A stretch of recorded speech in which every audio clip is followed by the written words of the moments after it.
Hello everyone, my name is Anil. Welcome back my YouTube channel maths by Anil Singh Rajput. आज हमारी basic lectures की series में 7वीं video है। मैं रियल नंबर वास्तविक संख्याओं के ऊपर पार्ट 7 लेकर आया हूँ। इसके पहले के अगर वीडियो आपने नहीं देखे हैं तो बेसिक लेक्चर्स की प्लेलिस्ट बनी हुई है, उसमें आप सारे वीडियो को जाकर देखिए।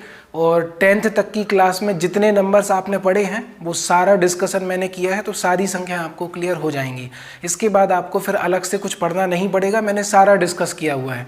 10th के बाद 11th 12th में सब्जेक्ट चेंज हो जाता है, तो उसके आगे का डिस्कशन नहीं है। लेकिन 10th तक हमने रियल नंबर वास्तविक संख्याएं पढ़ी हैं और उसके अंतर्गत जितना सब कुछ आता है वो सारा हमने पढ़ा है। हेलो गाइस, मेरा नाम अनिल सिंह राजपूत है। मैं सागर मध्य प्रदेश का रहने वाला हूं। मैं पिछले 8 साल से कॉम्पिटिटिव एग्जाम की तैयारी करवा रहा हूं। इन 8 सालों के ड्यूरेशन में मैंने मैथ्स, रीजनिंग, हिंदी और इंग्लिश अलग अलग सब्जेक्ट पढ़ाने का एक्सपीरियंस लिया है। और मेरे इस यूट्यूब चैनल के माध्यम से आप मैथ्स का कंटेंट देख पा रहे हैं, तो मैंने बाकी के जो लेक्चर्स बनाए हैं आप उनको देखिए, उसके बाद आप इस पर जाइए। चलिए शुरू करते हैं। आज की जो हमारी क्लास है, आज की हमारी क्लास रियल नंबर्स वास्तविक संख्याओं के ऊपर होने वाली है। वास्तविक संख्याएं, तो वास्तविक संख्या क्या है? जिन संख्याओं को हम संख्या रेखा पर प्रदर्शित कर सकते हैं, जिन नंबर्स को हम नंबर लाइन पर रिप्रेजेंट कर सकते हैं, उनको हम वास्तविक संख्याएं कहते हैं। जैसे कि आप देखो, जैसे मैंने आपके सामने एक नंबर लाइन ड्रॉ करी, तो बिल्कुल बीच में 0 आता है। इसके राइट साइड में दाहिने हाथ तरफ पॉजिटिव नंबर, धनात्मक संख्याएं आती हैं, 1 2 3 4 5 एंड सो ऑन। इसके लेफ्ट साइड में बाएं तरफ नेगेटिव नंबर आते हैं, -1 -2 -3 -4 -5 ऋणात्मक संख्याएं आती हैं। तो वास्तविक संख्याओं के अंतर्गत जो जो संख्या आती है पहले मैं वो लिखूंगा। तो 2 -3 3/7 22/7 1.5 0.333 एंड सो ऑन, √2 √3 √7, इस तरह से। ठीक है, ये सारे नंबर हमने पहले की वीडियोस में डिस्कस कर लिए हैं और ये सारे नंबर वास्तविक संख्याओं के अंतर्गत आते हैं। तो इनको अब हम नंबर लाइन पर रिप्रेजेंट करेंगे। जैसे 2 है तो 2 को आप यहाँ कहीं पर रिप्रेजेंट कर सकते हो, है ना। -3 है तो -3 को आप यहाँ पर रिप्रेजेंट कर सकते हो। मान लो 0 है तो 0 को आप यहाँ पर रिप्रेजेंट कर सकते हो। ठीक है, 1.5 है तो 1 और 2 के एग्जैक्ट बीच में यहाँ पर आप 1.5 को रिप्रेजेंट कर सकते हो। अगर मैं करनी 2 की बात करूँ तो करनी 2 का मान होता है 1.414 और करनी 3 का मान होता है 1.732। तो ये ऐसे नंबर हैं 1.4 1 और 2 के बीच में कहीं पर आएगा। ठीक है, √3 1.7 1.7 1 और 2 के बीच में कहीं पर आएगा। लेकिन इनको ग्राफ में रिप्रेजेंट करना आपने 9th क्लास में पढ़ा है, 9th क्लास में पढ़ा है। फिलहाल अभी आप ये देखो कि √2 और √3 की वैल्यू 1 और 2 के बीच में आएगी। तो जिन नंबर्स को हम संख्या रेखा पर नंबर लाइन पर रिप्रेजेंट कर सकते हैं वो हमारी वास्तविक संख्याएं होती हैं। तो नंबर सिस्टम की जितनी भी मेन संख्याएं थी वो हमने डिस्कस कर ली हैं। अब जितना बचा हुआ पोर्शन है संख्याओं का वो हम आज ही की वीडियो में फिनिश करेंगे। वीडियो थोड़ी सी लंबी होगी, आप एंड तक देखिए, बहुत कुछ इंटरेस्टिंग आपको देखने को मिलेगा। इसके बाद हम बात करेंगे को प्राइम नंबर। को प्राइम नंबर्स, को प्राइम नंबर्स हमारे होते हैं सह अभाज्य संख्याएं। सह अभाज्य संख्याएं, तो को प्राइम नंबर क्या होता है? आप कोई भी 2 नंबर लीजिए, कोई भी 2 संख्याएं लीजिए जिनके बीच में एक उभयनिष्ठ हो, जिनका एक कॉमन हो, उनको हम को प्राइम नंबर्स सह अभाज्य संख्याएं कहते हैं। जैसे मैंने लिखा 2,3, ठीक है, 13,17 15,13 13,19। तो इन सभी नंबर के बीच में केवल एक कॉमन है। जैसे 13 को मैं क्या लिख सकता हूँ? 13 × 1। 19 को क्या लिख सकता हूँ? 19 × 1। तो इन दोनों के बीच में केवल क्या उभयनिष्ठ है? एक उभयनिष्ठ है। यहाँ पर देखो 13 × 1, इसको लिखेंगे 17 × 1। तो मैंने क्या बोला? ऐसे कोई भी 2 नंबर ले लो जिनके बीच में एक कॉमन हो, एक उभयनिष्ठ हो, उनको मैं क्या बोलता हूँ? को प्राइम नंबर, सह अभाज्य संख्याएं। ठीक है, कुछ का डाउट होता है कि सर दोनों अभाज्य संख्या होंगी, तो नहीं, कोई भी 2 नंबर चलेंगे, बस दोनों के बीच में एक उभयनिष्ठ हो, एक कॉमन हो। इसके बाद हम बात करेंगे twin prime number. Twin prime numbers इनको हम हिंदी में बोल सकते हैं जुड़वा अभाज्य संख्याएं, जुड़वा अभाज्य संख्याएं। तो ऐसी दो संख्याओं का जोड़ा जिनके बीच में दो का अंतर हो, जैसे मैंने लिखा 3,5, मैंने लिखा 11,13, मैंने लिखा 41,43, मैंने लिखा 29,31।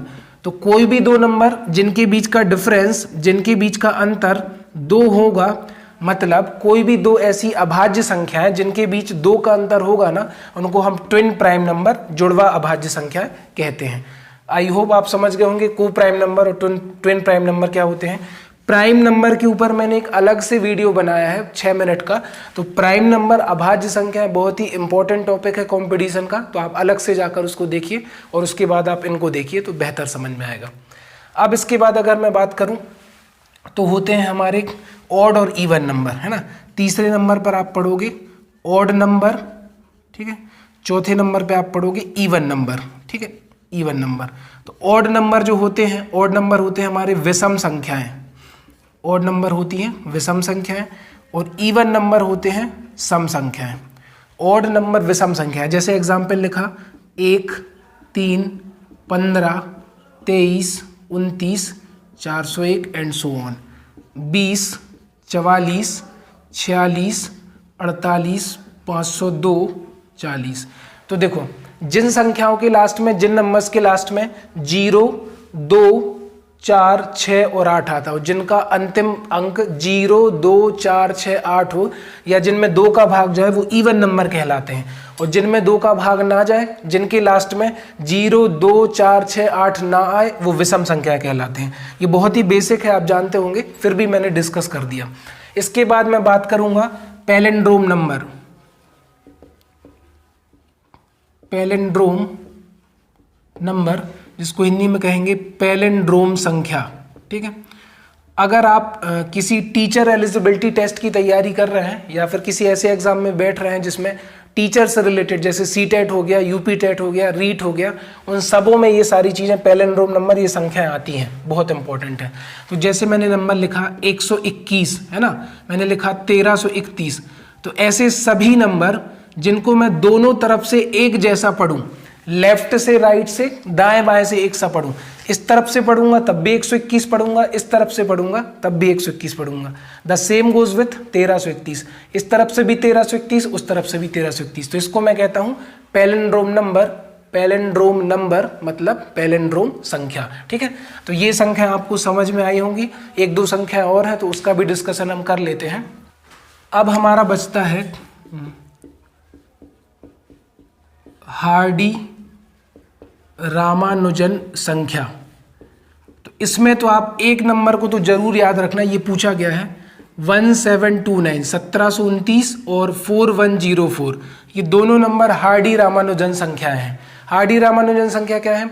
अगर दो नेचुरल नंबर का, दो प्राकृतिक संख्याओं के घनों का योग कर दें तो ये नंबर मिलेंगे। दो नेचुरल नंबर के क्यूब का सम कर दें तो ये नंबर मिलेंगे। कैसे? जैसे 1729 को मैं दो तरीकों से लिख सकता हूँ, 10 का घन प्लस 9 का घन। 10 का घन 1000 प्लस 9 का घन 729 बराबर 1729, है ना। 10 का क्यूब प्लस 9 का क्यूब, 10 का क्यूब इज इक्वल टू 1000, 9 का क्यूब 729, इन दोनों को प्लस कर दो तो 1729। इसके बाद मैं एक तरीका और है, 12 का क्यूब प्लस 1 का क्यूब, 12 का घन 1728 और 1 का घन 1, दोनों मिलकर कितने हो जाएंगे? 1729।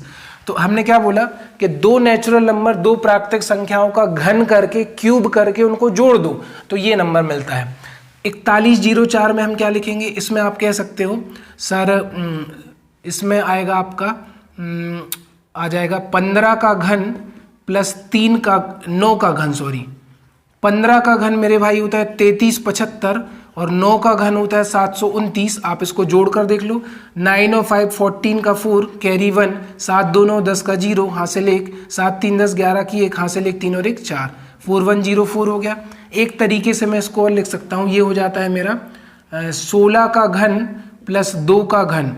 16 का घन होता है 4096 और 2 का घन होता है 8, तो ये हो जाएगा 4104।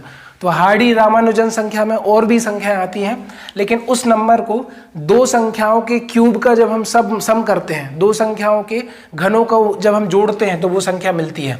तो स्पेशली आपको याद रखना है, ये आया हुआ है एग्जाम में। 1729 बहुत इंपॉर्टेंट है और 4104 दोनों कौन सी संख्या है? हार्डी रामानुजन संख्या है। इसके बाद हम बात करेंगे संपूर्ण संख्या। संपूर्ण संख्या, इसको मैं बोलता हूं परफेक्ट नंबर। संपूर्ण संख्या परफेक्ट नंबर। तो परफेक्ट नंबर संपूर्ण संख्याओं में 6 आता है और 28 आता है। संपूर्ण नंबर, संपूर्ण संख्या और परफेक्ट नंबर में 6 और 28 आता है। अगर आप 6 के गुणनखंड निकालोगे तो 1 आएगा, 2 आएगा, 3 आएगा और 6 आएगा। अगर अब इन सबको जोड़ दो, 6 3 9 2 11 और 1 12, तो इसका टोटल आ रहा है 12।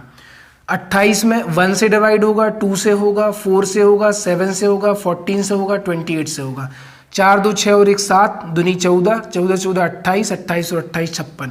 तो मैंने क्या बोला कि अगर 6 के फैक्टर निकालने पर, उन सब फैक्टर को जोड़ने पर 6 का डबल आ जाए 12, 28 के फैक्टर निकालो, उसके गुणनखंड निकालो, उन सब को जोड़ने पर 56 आ जाए, तो ऐसे नंबर ही कहलाते हैं परफेक्ट नंबर, संपूर्ण संख्याएं। इसके बाद एक नंबर का डिस्कशन और बचा है, वो आज की क्लास में लास्ट रहेगा।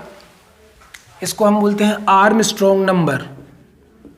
आर्मस्ट्रॉन्ग नंबर, या फिर इसको आप कहोगे नार्सिस्टिक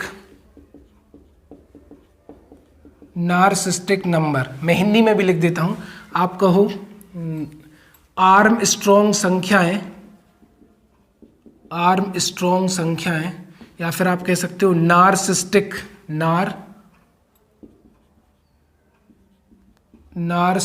संख्या।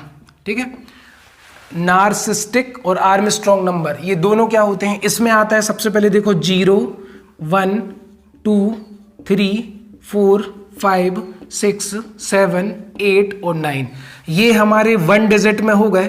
1 डिजिट मतलब जिसमें केवल एक अंक हो, है ना। 2 डिजिट में 2 अंकों में कोई आर्मस्ट्रॉन्ग नहीं होता। 3 डिजिट में कौन कौन सा होता है?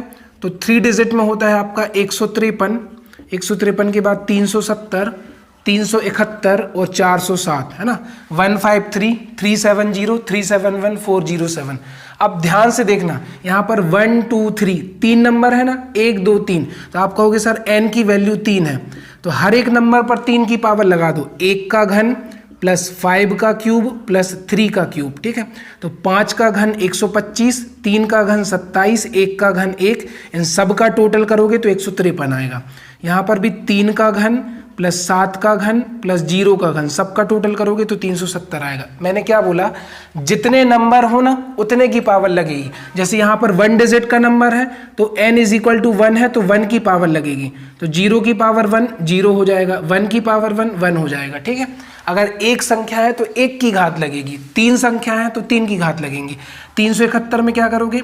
3 का घन प्लस 7 का घन प्लस 1 का घन, 3 का घन 27, 7 का घन 343, 1 का घन 1, सबका आप टोटल करोगे ना तो 371 आ जाएगा।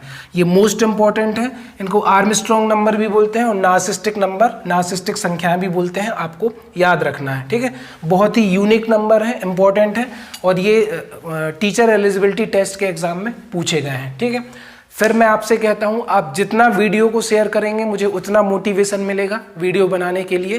तो आप वीडियो को शेयर करिए और दूसरे लोगों तक, जो खासकर पढ़ने वाले स्टूडेंट हैं, उन तक मेरी वीडियो पहुंचाइए और मुझे आप अप्रिसिएट करिए और मोटिवेट करिए, ताकि मैं और अच्छे वीडियो आपके सामने ले आऊं। थैंक यू सो मच, नमस्कार।